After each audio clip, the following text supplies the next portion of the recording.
శ్రావణ మాసంలో ప్రతి శుక్రవారం అలాగే వరలక్ష్మి వ్రతానికి అమ్మవారికి ఇష్టమైన నైవేద్యాలు చేస్తాం కదా.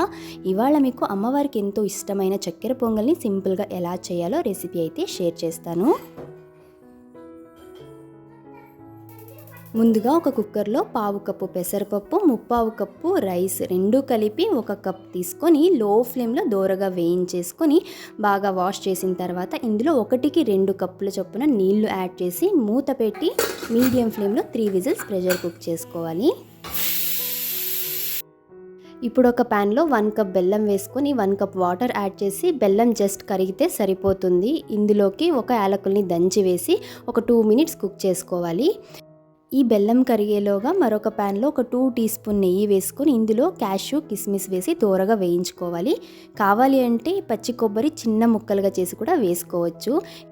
ఇలా బెల్లం కరిగిన తర్వాత ముందుగా ఉడికించి పెట్టుకున్న బియ్యం పెసరపప్పుని వేసి ఒకసారి మిక్స్ చేసుకొని నెయ్యిలో వేయించుకున్న క్యాష్యూ కిస్మిస్ని కూడా వేసి అంతా ఒకసారి కలుపుకొని స్టవ్ ఆఫ్ చేసుకోవాలి. ఇంతే, సింపుల్గా నైవేద్యం అయితే రెడీ. మీకు ఏ నైవేద్యం రెసిపీ సింపుల్గా కావాలి అనుకుంటున్నారో కమెంట్ చేయండి, తప్పకుండా షేర్ చేస్తాను. Thank you for watching. Have a nice day. Bye.